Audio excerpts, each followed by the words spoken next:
Hello and welcome. In this video, we are going to continue our look at Python scripting for administrators by briefly talking about two collection style variables. Well, I say several, but it's two. We're looking at two. Now, Python actually has several different types of variables that can act as collections, and what I mean by a collection is that you have one name for the variable and then multiple values stored under that name, so you can take related pieces of information and keep them together. So Python actually has lists, tuples, dictionaries, sets, and even strings kind of act like a collection, but I'm not going to deal with that now.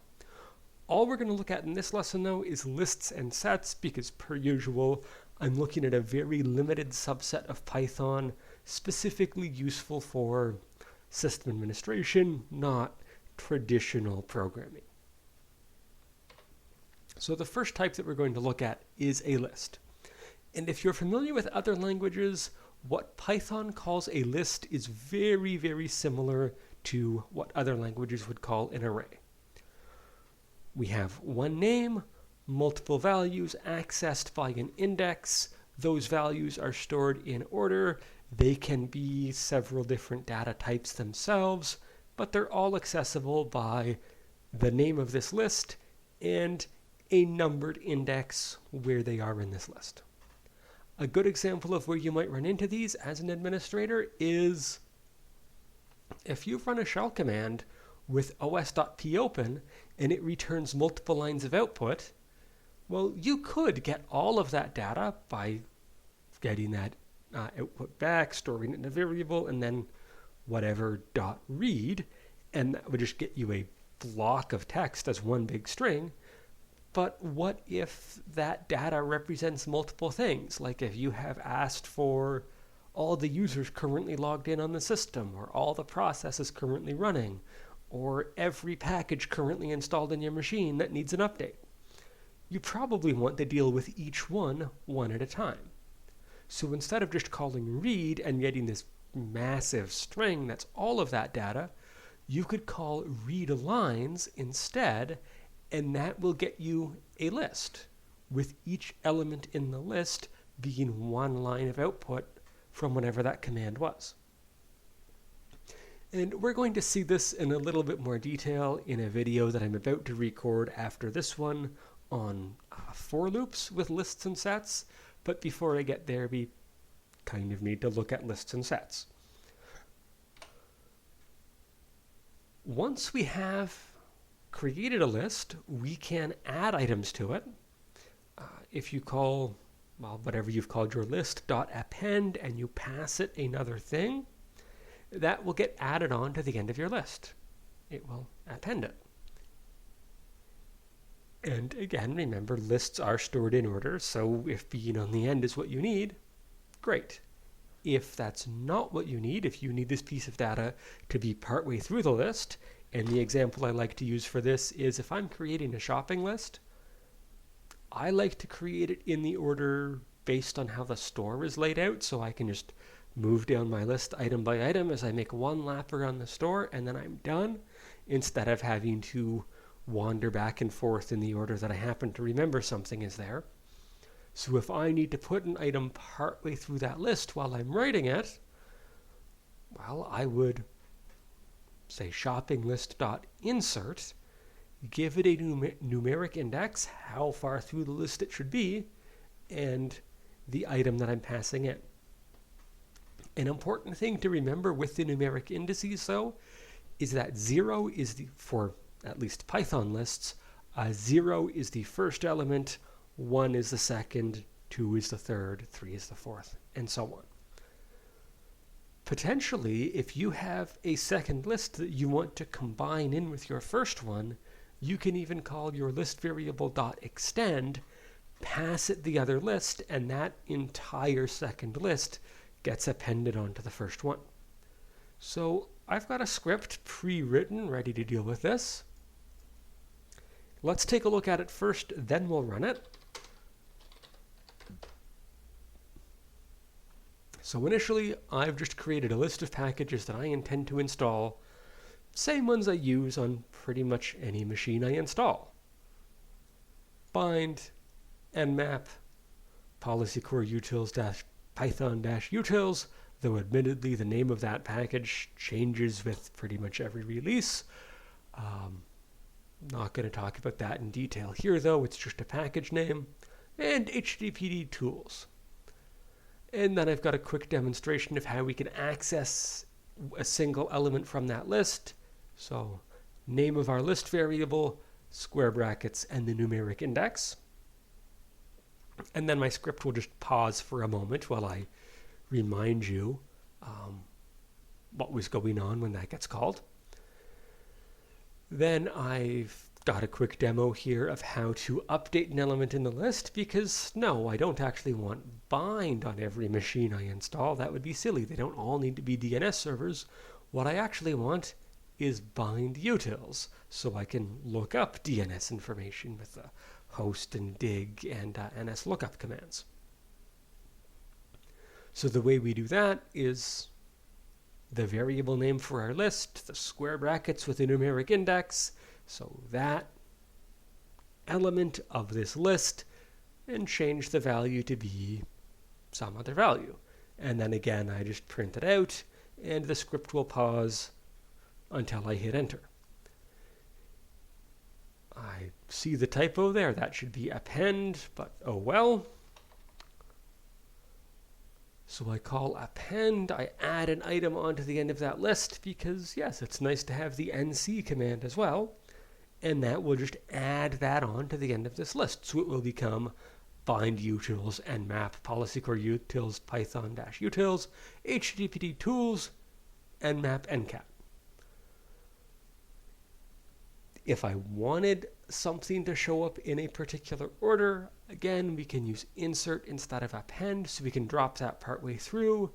Again, we use a numeric index to say this is where in the list that should show up. Remembering that 0 would be at the beginning, so before bind. 1 would be after the first element, 2 would be after the second, 3 would be after the third, 4 would be after the fourth, and so on. And yes, I create a second list of things that maybe I don't necessarily install on every machine. I just needed some extra package names. So I'll print those out. And then I use this extend method to combine the two lists together. And we'll see that they show up in order.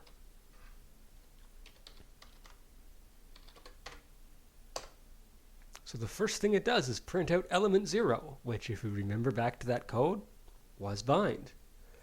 Then it updates bind to be bind utils, prints that out.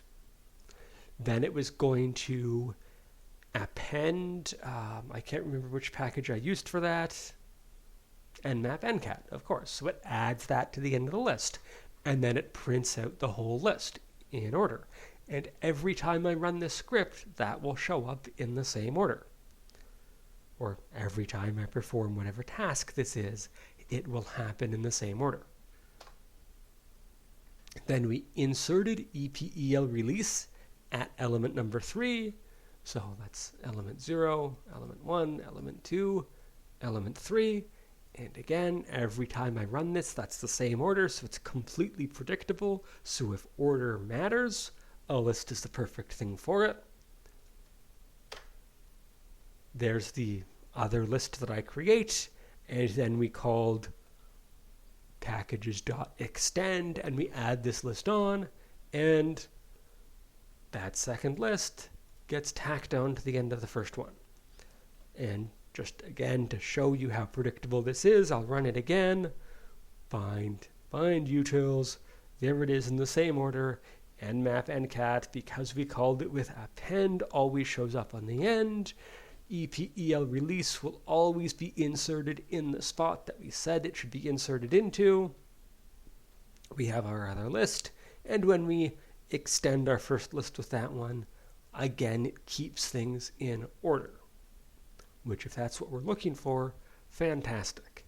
However, sometimes, and this is why I briefly am going to talk about this other collection type variable called a set. Sometimes we don't care about the order. and that's what a set's for.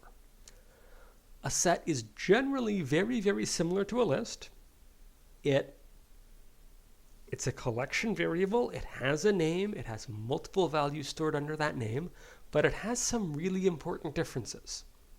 Once you put an item into a set, you cannot change it anymore. It is in there. The data that is in a set is not in any specific order.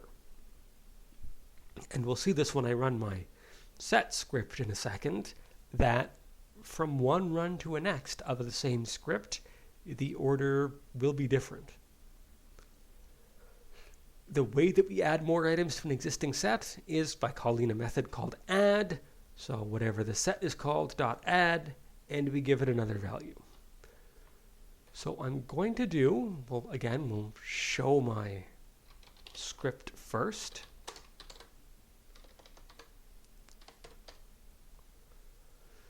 So I'm just creating a set of packages to install, because let's be honest, it's a set of packages. It really doesn't matter what's ordered in, they're all going to get installed.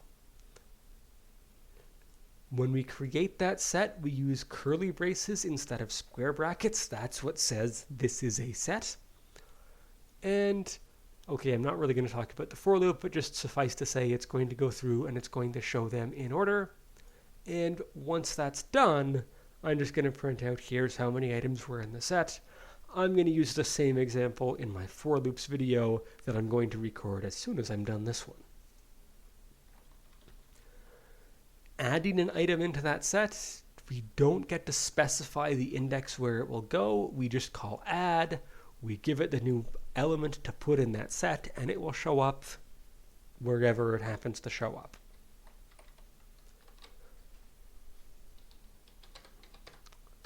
So we run it. It initially shows up with bind utils, policy core utils -python -utils, and nmap. There's 3 items in that set. And this time when it put EPEL release in there, it's the second thing in the set. If I run this again, well, this time it's the 3rd thing. If I run it again, now it's the 4th thing. Run it again, 4th thing again. Oh, 2nd thing. Can we get it to be the 1st thing? There we go. Again, very, very similar to a list. The big differences are you cannot change something once it's in a set, so there is no access the element at this value and update it. You can retrieve the data and use it for something else, but you can't change it in the set. And if you want to add, you're just adding one item at a time. And we don't know where it's going to show up. Oh, and I managed to miss that. It also doesn't allow duplicate items. So if I tried to add EPEL release to that set again, Python would complain and say, no, you can't do that. So we have just quickly looked at lists and sets, 2 types of variables in Python that allow us to put multiple values under a single name as a collection. Right now, this is just a quick introduction to what these do. They are really going to become more useful when we start dealing with, well, pulling multiple values from a command and treating those as the individual lines that they represent, which is going to require a for loop. That's the next video. Or if we are reading through the text that is in a file and reading through it one line at a time, it may be useful to pull that into a list so that we can update it if we need to. So whichever one of these we're using, they are very, very handy when we want to do the same task several times, just giving it different data each time. And that's really what a for loop's for, and that's the next video, so I'll see you there.